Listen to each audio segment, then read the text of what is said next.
Dzień dobry Państwu, ja nazywam się Eugeniusz Romer, jestem dziennikarzem telewizji polskiej oddziału w Poznaniu, ale dziś mam okazję dla Państwa przeprowadzić gościnnie wywiad. Moim gościem jest pan Sergej Sumlenny z European Resilience Initiative Center. Welcome. Hello, thank you. And I think you are a very interesting person for us Poles.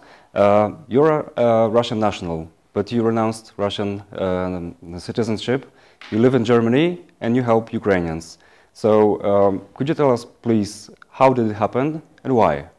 Well, that is partly right, because I'm not Russian national, because Russian nationality is a political construct.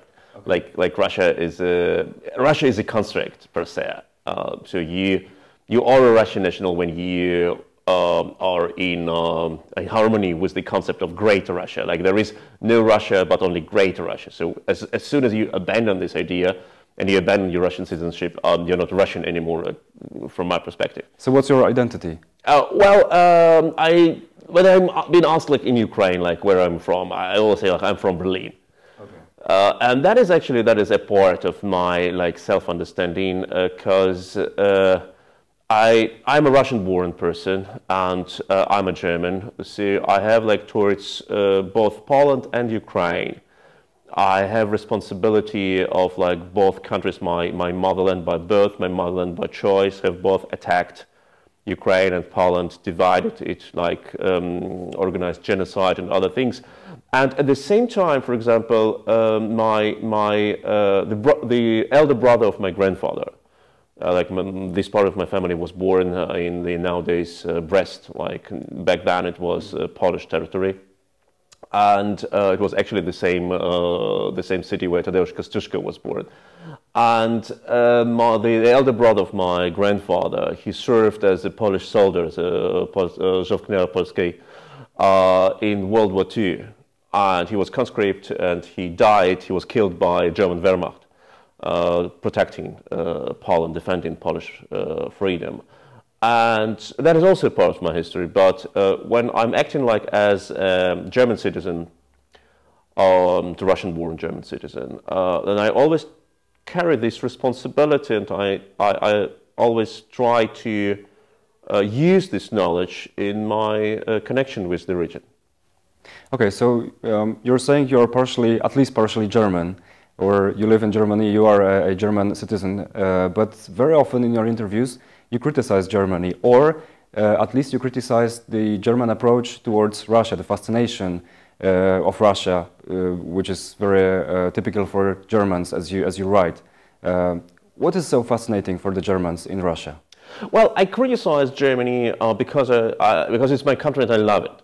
And you never criticize those who you believe will never change for the good, right? So you only criticize your friends, you only criticize those who you believe would understand the points of your criticism, will come back to the good side.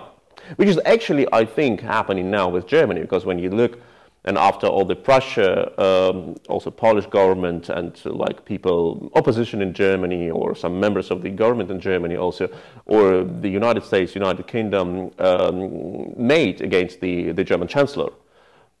Germany has decided to deliver military goods to Ukraine and to supply Ukraine with necessary arms. So the criticism works. But of course, during the first months of this full-scale invasion of Russia against Ukraine, we observed all these delusional fascination by Russia. For example, you may remember how parts of German government said that Germany exclusively is responsible against Moscow for the World War II, as if it was a war against Russian Federation, as if there were no Warsaw Uprising, as if there were no Babin Yar in Kiev, etc. So that delusion and that, I would say, imperialist colonial view on the Central and Eastern Europe, when the interests of the nations between Frankfurt on Oder and, I would say, Smolensk, they were just ignored. And that was terrible. And when the German politicians used to say, Russia is our neighbor, Russia is not your neighbor anymore, at least it was maybe in 1939 or in 1700 something. But not now. Poland is your neighbor, Czechia is your neighbor, and then the neighbor of Poland is Belarus and Ukraine, and then the neighbor of Ukraine and Belarus is Russia. That was what I criticized, but I think that we observe now some sort of change in the minds of German population and the parts of German government. I'm not sure how sustainable is this change. Exactly, this is my question. Do you think it's permanent? Because many people in Poland are afraid that when Germans will have a chance, they will come back to this policy towards Russia in terms of cooperation, in terms of buying Russian resources and supporting Russia somehow in those imperialistic policy.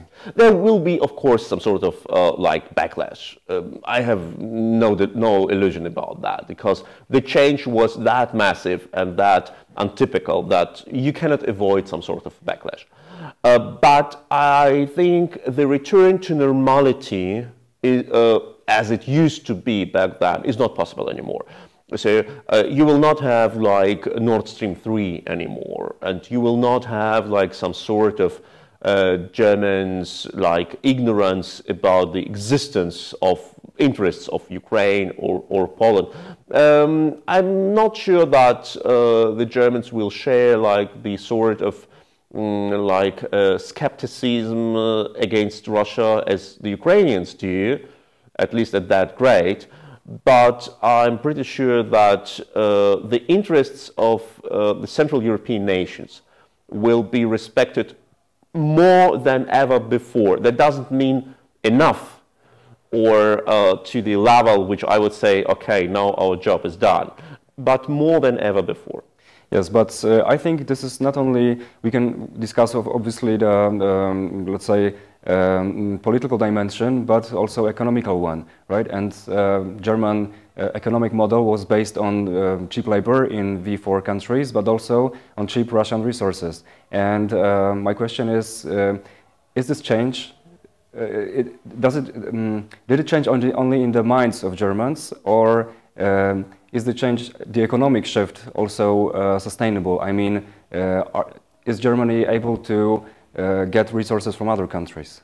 Well, the Russian resources, as we know, turned to be not so cheap. We paid with our political dependency, and we paid with the huge inflation and energy inflation. As the Russians just turned off the gas supply, we had that spike in gas prices last year.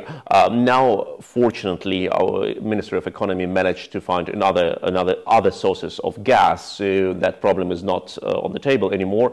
But the Russians, it's like dealing with a drug dealer. The first dose is for free, the second is maybe with a discount.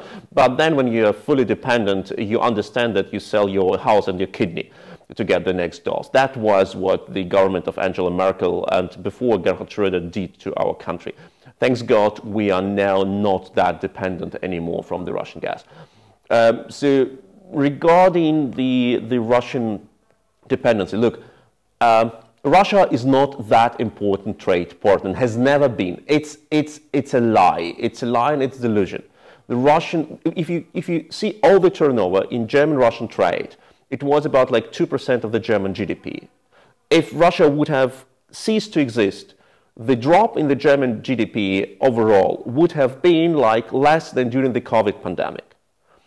If Russia wouldn't have had the energy line connection with Germany, we would not have even mentioned of this problem.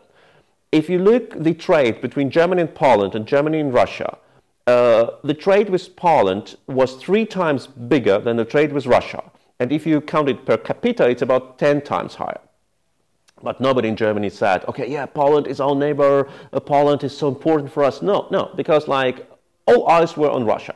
So now we see that as soon as we ceased our dependency on the Russian gas, we can cease our dependency on all other things, like what Russia can offer us economically, like for example, the dependency of our airlines, the transit rights, the transit flight rights when we fly like to China or to Japan. It was an important leverage, but now our airline companies fly around Russia, and they're fine with that. Of course, like it takes more time, it takes more fuel, but it's fine. It's possible. So I think that as soon as our companies will understand that there are a lot of countries you may deal directly with, like Ukraine, Kazakhstan, other countries, not through Moscow, not through the Moscow office, then we will understand that actually we can do our business and we can achieve economic growth even without like paying loyalty tribute to Vladimir Putin. That's very interesting what you're saying. Sadly, we have to finish our discussion now, so thank you very much. Thank you so much. Dziękuję również Państwu. Do zobaczenia.